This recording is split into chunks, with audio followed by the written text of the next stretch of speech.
What is up, YouTube? How you guys doing today? So today I felt like sharing my active recovery mobility routine that I did today. I think this was a Saturday. Yeah, this was a couple days ago on Saturday where I was not feeling super good. I was stiff, sore. I was even a little sick, not feeling my best. So instead of not doing anything and just sitting on the couch, this is what I did. So for this routine, you do need a foam roller. But if you don't have a foam roller, totally fine. You can skip to the 8 minute mark, which is where basically I do stretches and movements without the foam roller. So if you don't have one, feel free to skip it to like the 8 minute mark. But if you have one, right now what we're doing is just foam rolling the upper upper back. And sorry if my voice sounds a little weird. I'm still recovering from getting sick. But we're foam rolling the upper back right now. And when you use the foam roller, it shouldn't hurt super bad. But if you're sore, it's not going to feel good. Like it's definitely going to hurt a little bit. If you've ever used a foam roller, you know it doesn't always feel good, especially when you're sore. But just be careful. Don't overdo it and like try to like kill your muscles because that can actually do more good than harm. So you want to find like maybe a 5 to 6 on the pain scale, stick to that. If it exceeds that, ease out of it a little bit. But moving on, what I went into was this elevated butterfly stretch. So basically, I'm doing the butterfly pose, laying down, but I put the foam roller just under my lower back to elevate my hips a little bit, open up my knees even more, targeting the adductors. And then moving on, I went on to some hamstring foam roller. So what I'm about to do right now is not my hamstrings. Sorry guys. This is why I'm doing a voiceover to walk you through this. Not my hamstrings, my glutes. So I started with my left glute, just rolling it on the foam roller a little bit.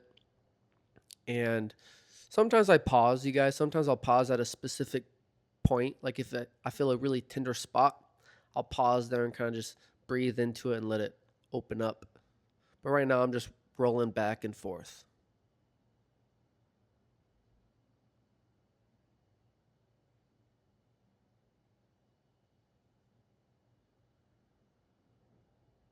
And when you're foam rolling and doing these stretches in this routine, make sure to be mindful of your breath. Take deep inhales, deep exhales. It really helps to relax the tension in your body, help you gain even more flexibility and recover. And by the way, if you're an athlete and watching this right now, amazing, because this is a great routine for athletes whenever you're really sore. I actually played basketball. I was a state champion, player of the year, and actually played college ball, but got hurt. So I had to medically retire, hurt my Achilles, also broke my foot. A couple injuries. It happens. It sucks. But now I really take care of my body. And how I do that is make sure I have days like this where I'm recovering it. But even if you're not an athlete, this routine is great for you. But I don't know if you saw we switched glutes. So now we're on the other glute hip area.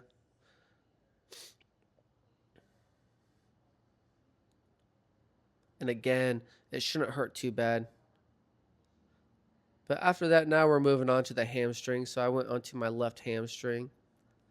And same thing, just rolling back and forth. Nice and slow. You don't want to go super fast.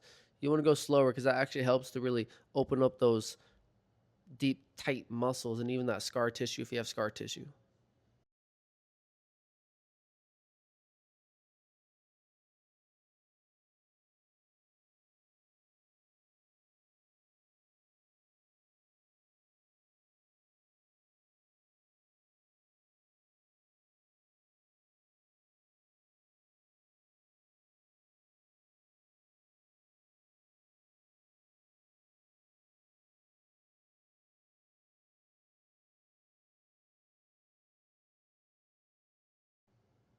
Good stuff, you guys. Now we're going to switch to the other leg. Switch to the other leg.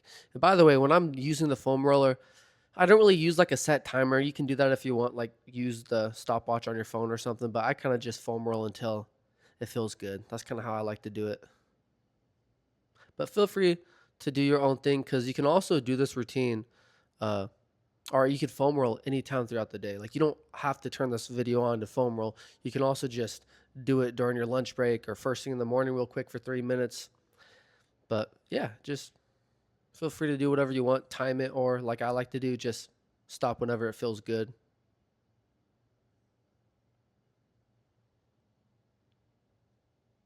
And I'm giving my hamstrings a little bit more love than my glutes because my hamstrings tend to get extra tight compared to my glutes. So I normally foam roll my hamstrings a little bit longer. So you can do the same thing. If you have a specific muscle group that's extra tight normally, foam roll it longer. But now we're moving on to the calves, the Achilles. Here's another muscle group that gets really tight and it's very tender to me. The calves are really tender when I use the foam roller.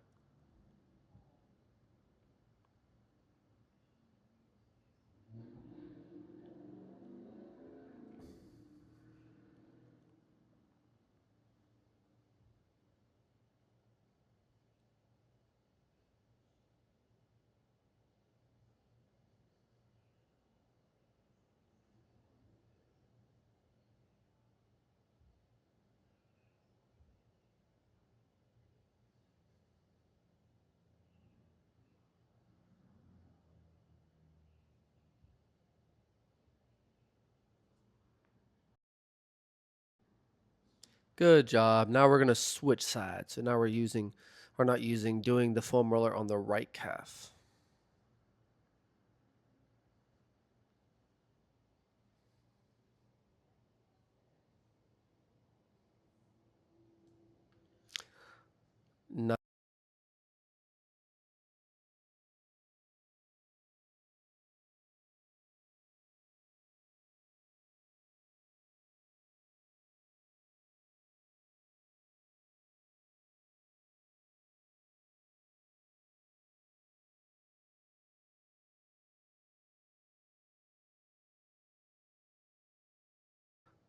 Nice, you guys. So what we're going to do is flip over onto our knees and hands, and we're about to foam roll our forearms, but this is also a kind of like a dynamic child's pose stretch. If you've ever done a child's pose, it kind of looks like this, but of course your forearms aren't on a yoga mat. So you kind of get in the child's pose, put your forearms on the foam roller, and then you roll out your forearms and it feels amazing. I got tight forearms because of doing pull-ups, working out. So if you work out a lot, you probably have tight forearms. It feels amazing. And then it's also stretching out your shoulders, your lower back because of the position you are in. Just be careful and don't like push yourself crazy hard into the stretch. It should feel good, shouldn't hurt. So be careful with that. And just go nice and slow. No need to rush.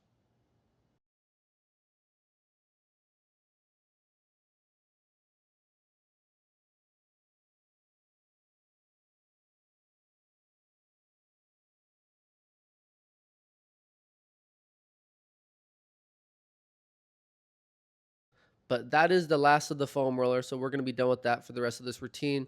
And I just went back into some neck circles. Just doing some neck circles. I think I did 5 total, nice and slow, and then switch sides.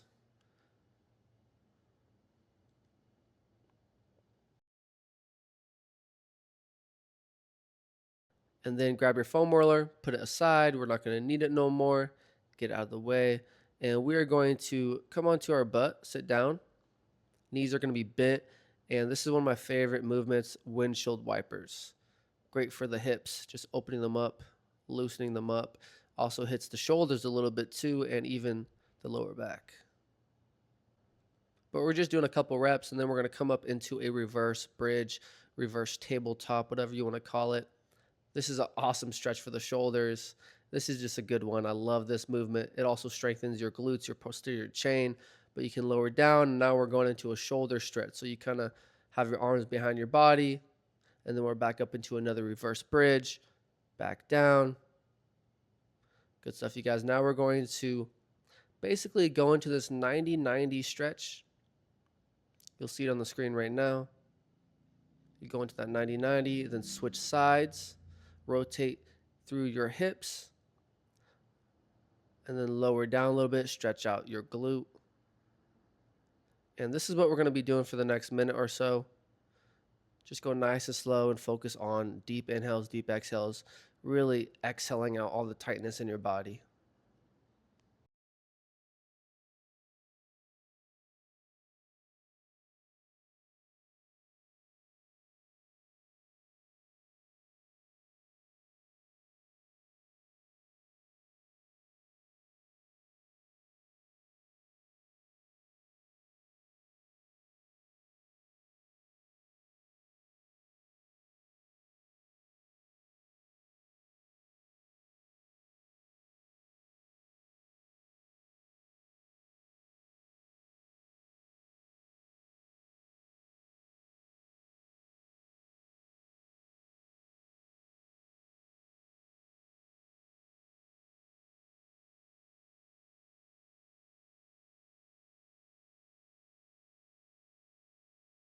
After the 90-90 stretch, I went into a couple more windshield wipers, but I did a little bit of a different variation as you see with my knees.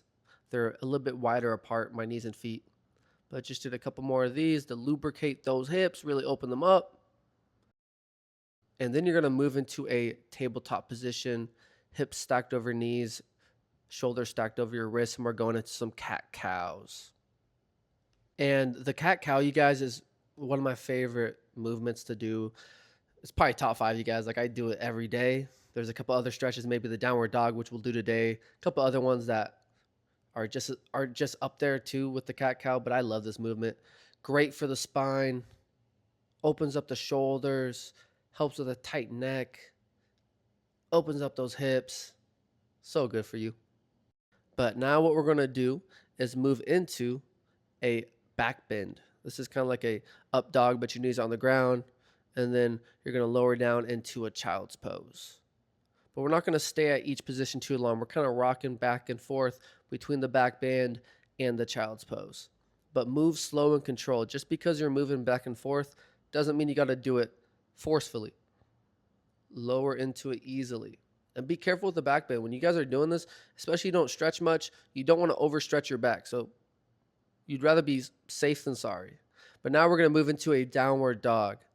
I was talking about this with the cat cow. This is probably one of my other favorite movements to do, stretches, and it feels amazing. You should feel it in the calves and the hamstrings right now, and make sure you're breathing. When I hit the downward dog, you guys, I actually really like to connect back to my breath in this position and also just exhale out all the air.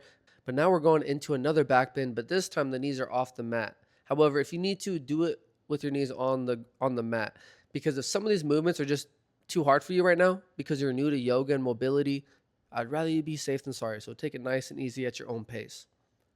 But what we're doing right now is just an up dog, downward dog flow. So we're flowing into an up dog, and then we're flowing back into that downward dog.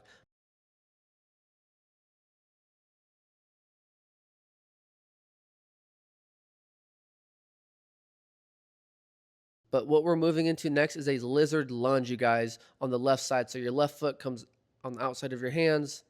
Your right knee can be on the ground. This is a great hip opener right now. If you have really tight hips, this might feel a little uncomfortable, so try to breathe into it.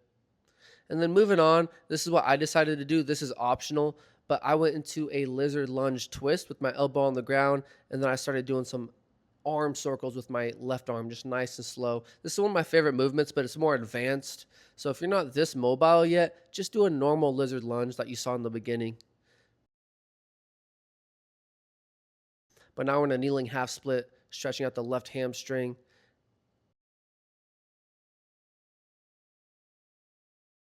Just did that for a couple seconds.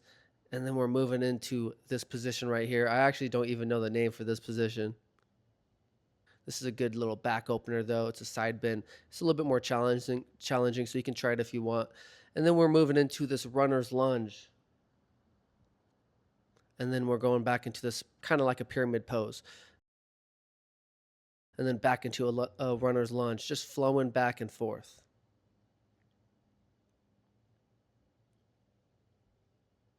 And then step my right foot next to my left foot, and we're in the standing forward fold.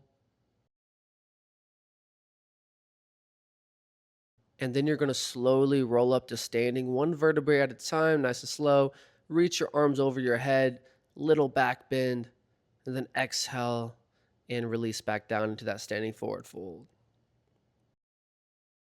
Come down into the squat position, and then I jump back, but you can step back. But now we're going into a push-up up dog, and then back into a downward dog.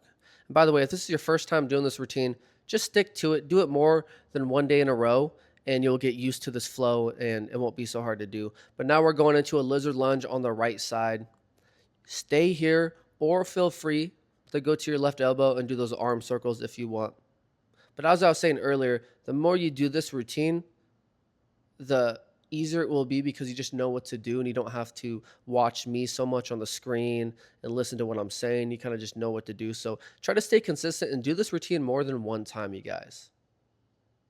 Now we're going back to that hamstring stretch on the right side now. So right leg goes straight. This is called a half kneeling split. And then we're going back into that kind of like a weird bridge pose. If someone knows this pose's name, comment it below. But now we're going back into a runner's lunge now with our right leg forward. So runner's lunge, lower down, and then you're straightening your legs, kind of like a pyramid pose. And then we're just flowing back and forth with this one right here.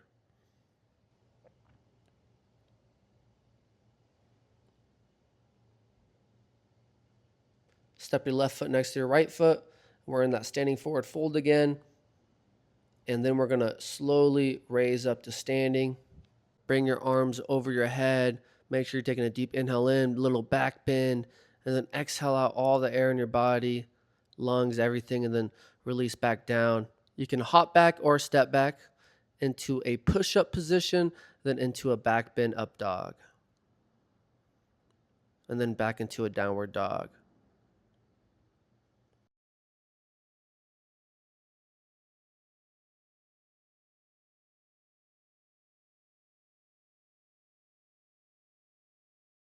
And then hop your feet, or you can step your feet in to a low squat position, holding this low squat. And then watch my hands. I curl them together, and then I do some wrist circles. I did 10 wrist circles on going one direction, then 10 circles the other way. So 20 total. This is kind of like a kill two birds with one stone movement. You're in a low squat, opening up those hips, and then you're also warming up and rolling out your wrists, opening them up. And then I went into this twist. I just did each side one time, but feel free just to do the low squat. Like if you're not flexible enough to do this yet, don't even bother. Just hold the low squat. And then I went into another standing forward fold. Stretch out those hamstrings, lower back again. But then you can step back or jump back like I did, and we're going to lower back down into a child's pose. And we're almost done with this routine, you guys. We got like 3 more minutes, but what we're going to do in a couple seconds, we're still staying in this child's pose, so don't get out yet. But we will grab a resistance band in just a second. And if you don't have a band, you can also use a towel. But now you can slowly come out of that child's pose now. And what you're going to do is grab that band or that towel, and we're about to stretch out our right hamstring. So I want you to put the band on your foot like I'm doing in the video, and then straighten your leg just as far as you can go. It's okay if you have a bend in your knee, and then just relax and let that hamstring open up slowly. Don't try to push yourself into the stretch. Let it naturally open up. And what I like to do when I do this stretch is close my eyes, focus on my breath, and just let my whole body relax.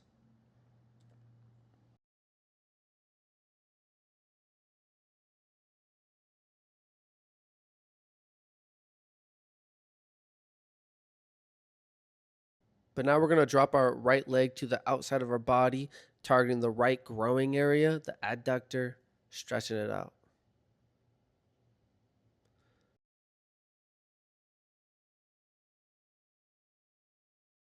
Good job, you guys. Bring your foot leg back up and then pull it across your body now into a twist.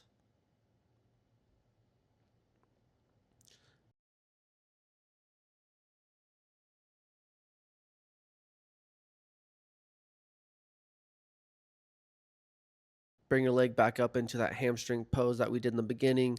We're going to hold this for a little bit longer. Nice job, you guys. You can bend your leg, take the band off, and now we're going to switch sides. So now we're going to do the left leg, starting off with that hamstring stretch.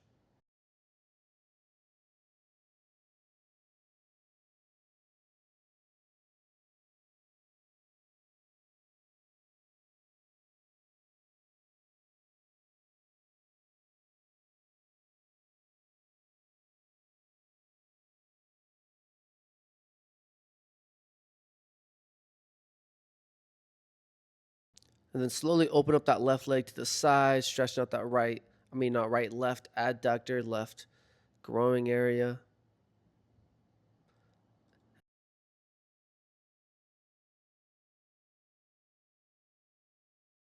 Now bring your left leg back up, and now we're pulling it across our body, going into that nice twist.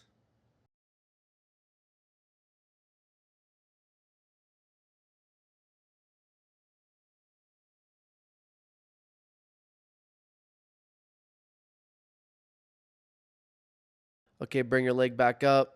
Let's hold this hamstring stretch one more time, and then we are done, you guys. But now you can bend your knee, drop the band, because we are done, you guys. Good job today. And if you can, try to do this more than just one time. The more you do this, the more it will help. But I hope you guys enjoyed. And if you did, hit that like button, leave a comment, let me know what you thought, hit that subscribe button. But peace out.